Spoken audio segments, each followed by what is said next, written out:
there.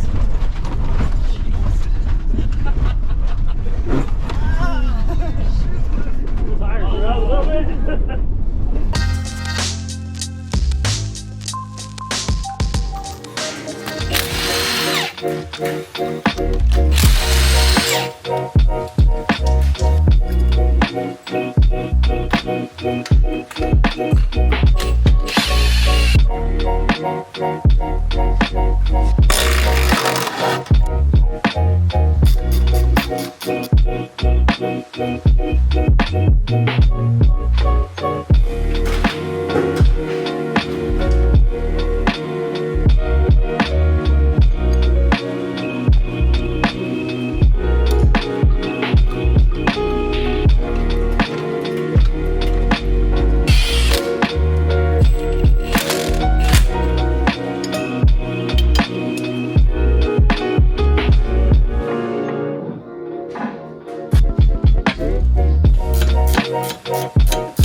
What's going on, everyone? Back with another episode of Stuff and Things. I'm in Adrenaline Vans, again in Montrose, Colorado, for the second day of work.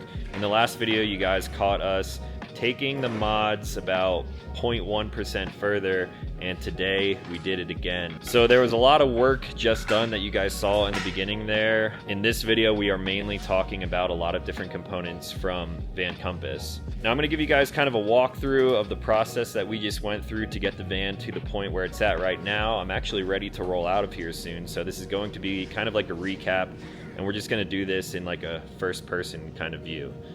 All right, we have the van on the lift now, and we're gonna come up in here and check out these new rally struts. We kind of just got everything back together, and this is all thanks to Tim. He put a lot of work in yesterday. So you guys have seen these probably in the wild before, and luckily I got a pretty early set now, so this was the first time doing this install, and things went pretty smoothly. These struts are a direct factory replacement, and I of course have the 6.3 kit with the 2-inch striker lift. So we started by removing the factory struts, which have their disadvantages when it comes to using a van the way that I use a van. So we pulled the old struts off and we put these new ones into place. It installs basically just like any other strut. The only difference is we had to remove that 2-inch striker lift from the factory strut and transfer all of the components over to the new stuff that we're working with here. So you can get a pretty good idea here just looking at them of how beefy these struts are. So here's some cool features that make these a lot better than stock. Now, I was fortunate enough to actually have already ridden in a Vancompass van with almost this exact same suspension setup that we're talking about here. These Vancompass Falcon rally struts are going to be able to fit on any 4x4 and all-wheel drive van. And one of the key points for running a strut like this is going to be the better dampening factor.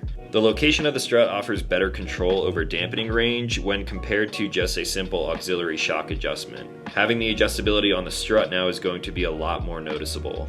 This in turn leads to better performance and stability, which are significantly increased over just a simple 4.3 or a similar suspension setup. The dampener shaft is protected inside of the lower strut body, and this keeps the shaft and seals safe from contaminants and damage, which will ensure that these struts have a long service life. The structural load is taken off the dampener shaft, and it's carried by the shock body instead. This takes any side load off of the pressure seal and dampener rod, which again will further extend the service life of a strut like this. When it comes to durability, these struts have an inverted design which uses a much larger load-bearing shaft. This allows for larger DU bearings, which are the self-lubricating liner bearing that allows the shock to have telescoping motion. The Vancompass Rally Strut DU bearing surface is 600% larger than stock, and if you've ever experienced a strut failure before, it often comes from the smaller size DU bearings that you will find on something like the OE strut setup. The 6061 aluminum strut body has a larger contact area on the factory knuckle,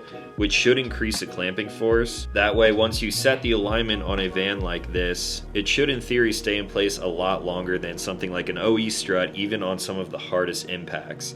And if you've seen the testing that Vancompass has been doing with these kits, They are using and abusing this, literally jumping their vans. So once you get the alignment set, it should be set for good. The 2.3-inch load-bearing shaft is nearly twice as large as the competition, so the Rally Strut is able to better cope with extreme impacts and loading from aggressive use. Now when it comes to compatibility, this will work with a stock height van and vans with a striker lift kit as well. These struts are also compatible with the Vancompass front shock kit, as you see on my van, as long as they are shipped after January of 2023. Holder mounts can be modified for clearance, or new upper strut mounts can be installed. With the testing that I have done just simply riding along with the Vancompass crew, I have already been super impressed. We were doing some things with their van that I would never in 100 years imagine doing with my own van, but it's nice to see the abuse that these things can handle, and it really shows me kind of the envelope of where I could push my own personal van. Now, to go along with these new rally struts, while we had the driver's side off, we also installed this new component which has been out for a little while, and I've been very curious to test not only the strut out, but this little component right here. This is a sway bar disconnect. You really only need to run this on one side because of the way this whole system works, obviously making the front end a little more rigid. So there are two pins here on the top and the bottom, and if I want to experience a little more flex, a little more droop out of the tires, all I have to do is remove those pins, disconnect that link, throw it in my driver's side door, and of course we just finished this install, so I'm not exactly sure how that's going to feel yet, but I'm very excited to get off-road and put this entire Vancompass system to the test. Now, icing on the cake when it comes to all of these parts, they have their new skid plates, which are cut for a 2-inch striker lift, so the 6.3 suspension setup on the new all-wheel drives. Since the chassis is different, it did take them a little bit longer to actually put these out, but I got a set now, and the install on this was super easy. It mates up really nicely with my backwood Scout bumper. You kind of squeeze it in between the frame horn there, and obviously just slowly piece it all the way back, protecting not only the front of the van with the engine and everything, but the transfer case, transmission. And I've never really felt like I needed a ton of protection underneath here, but these aluminum skid plates here will keep things clean. It'll keep the corrosion off of here. You can tell this van is not even a year old right now, and it's got a little over 20,000 miles on it. I've been traveling a lot, so hopefully it'll keep things cleaner under here and then also protect me from any rock damage. We also did two more things, so let's check out what Tim was doing yesterday on the inside. Well, we have a speedometer calibration module for you dangerous, stupid, irresponsible fools. So what this module does is recalibrates your speedometer display to read accurately, no matter what size tires you're running. And I, of course, am running the Toyo Open Country Mud Terrains 285/75/17, so this thing is programmed specific for my current tire size. When you order them online, you'll put in your tire size. We'll program them accordingly and send it out. And then if you ever change your tire size down the road, you simply send us this module back, and we'll reprogram it, relabel it, and you're good to go. And you can, again, do any size tire. But we went out last night, you were 6 miles an hour off. Yep. Versus GPS, which was a surprise to you. You thought you weren't that far off. Yeah, I checked before and I didn't think it was that far off, but you and I both did confirm it. So I probably misspoke in some older videos saying that it really wasn't that far off, which it wasn't. It wasn't bad for that big of a tire. 6 miles an hour, yeah. But yeah, we're going to get that corrected. Some of the tires we put on, some of the 35s and such, you'll be 11 miles an hour off, which is a really big ticket and a huge ticket in a construction zone or something like that. So, or a school zone. So, very inexpensive insurance, then everything runs properly and is accurate. So, I'll show you how to put this in. We also have an install video with, if you scan this QR code or go to our YouTube, it'll take you right to that install video to show you how it's done. But it's quite straightforward. Don't lose your stickers, dude. Got to put that patch on my patch wall back here. Yeah, oh, yeah. I've already got that patch, actually. Well, you need another one. 2 of them. So, put your steering wheel all the way down and all the way back. And you'll reach your fingers up here. All these dashes have a little bit of a gap there. Just work your fingers into that gap until you'll feel the front screen protector, and then you'll feel another piece of plastic behind that. So get in behind that and just grab it and rock this whole thing forward. And your dash will come out just like that. Wow, I did not realize that was that easy. That simple. Release the cam fitting here. Pull that out of the dash. Place that out of the way. You're going to grab your wiring harness and your module. Pull the purple slide out of the harness there. Connect your module and lock it into place. That's in. You're going to plug this into your factory dash. Lock it. And then you're going to take your factory wiring harness and plug it into here. There's only one way that these plugs can go, so you can't mess it up. Then you'll take your module and you're going to tuck it back here. You can see some kind of sound deadening type material here. You're going to tuck it in above that, back into the dash. You'll kind of need two hands to push that sound deadening material in. Tuck it in there out of the way. Grab your dash again, spin that around, and then tuck all the wires back out of the way and make sure that they're not going to be pinched where your dash unit clips into place. And I'll show you that here in just a second. You can see these two indentations. It's kind of a friction lock into the actual dash of the van. You don't want those wires laying right there where that's going to lock in. You don't want to, pinch those wires. You can see the little clips under here. Can you see that, Talon? Little metal clip in place there. That's where you want to make sure the wires are clear of. So just tuck all those wires out of the way. Make sure they're not going to get pinched.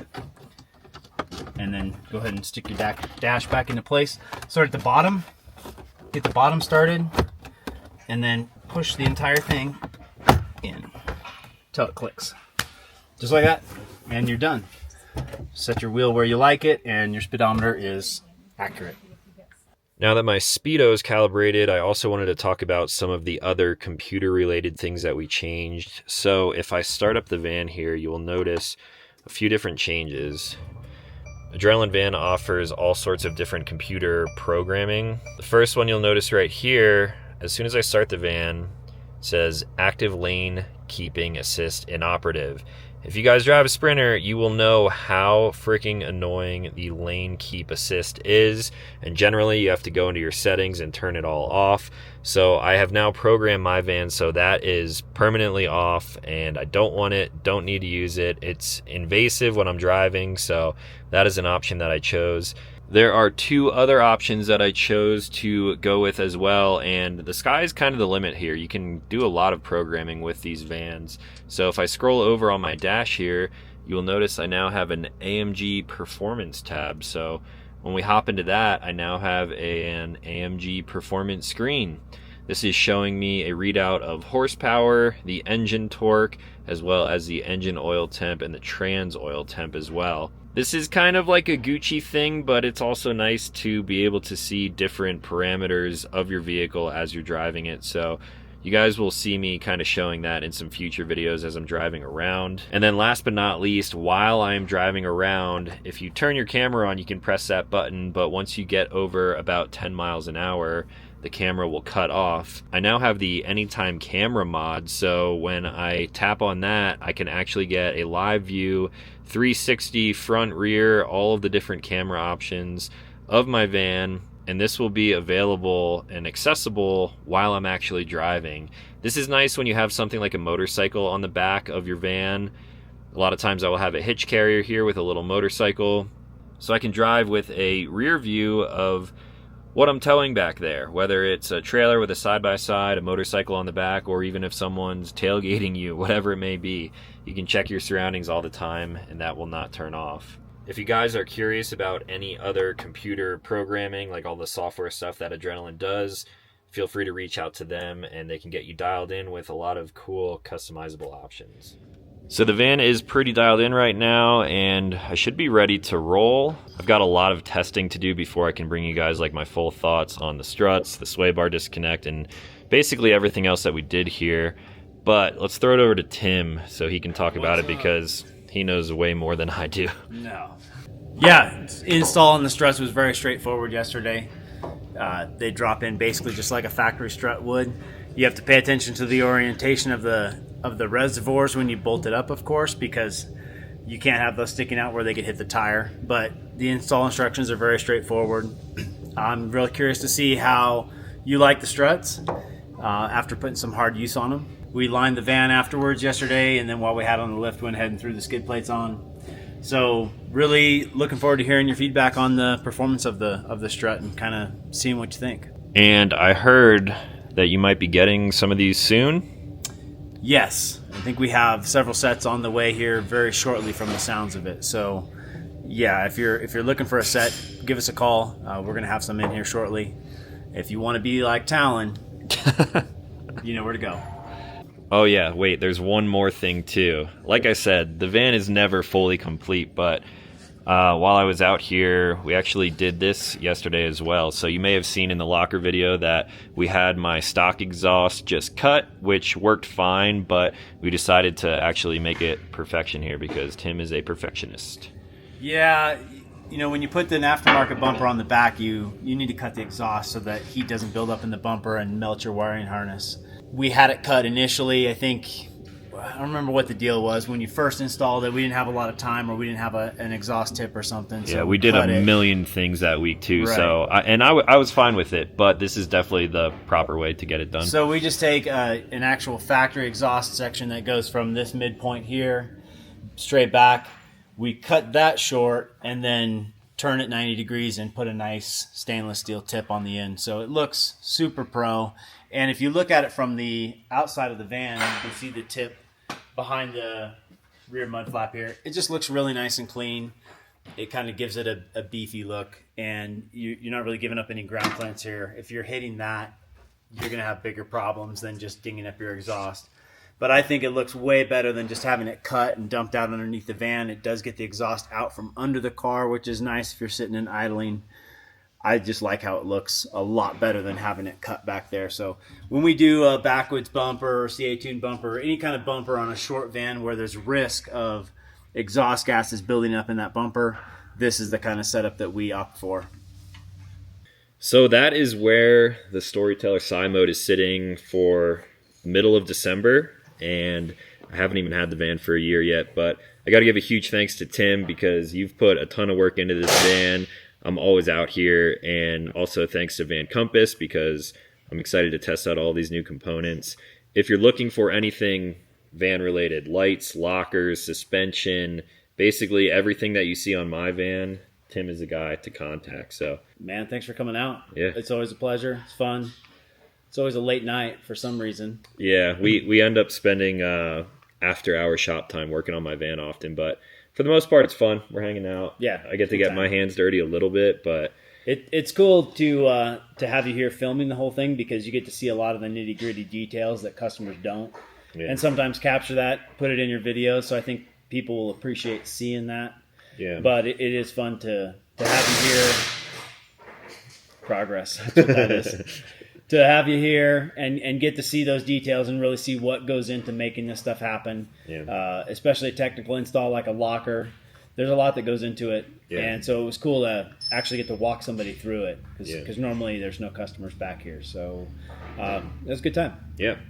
And if you guys enjoy stuff like this too, I know these videos get pretty technical from time to time, but if you enjoy really finding out everything that goes into putting these products in place and the benefits of them, pros and cons of different types of modification, let me know in the comments down below, because as we continue to work on this van over the next year, the next couple of years, I can definitely bring you guys some more detailed videos like you just saw here on the channel. So that's all that I had for now. I'll leave Adrenaline's links and everything that's relevant down below. You can follow them on Instagram, over on YouTube. We actually just filmed a 2.5-hour podcast while we were here too. I'm sorry in advance for having to listen to that. Yeah, so I've got a lot of content. Anyone who's in the van space, you guys should definitely check them out. And I'll leave links for all of these products from Vancompass and the stuff coming from Adrenaline down below. I guess that's it. So if you're new to the channel, consider clicking subscribe. I make new videos every single week.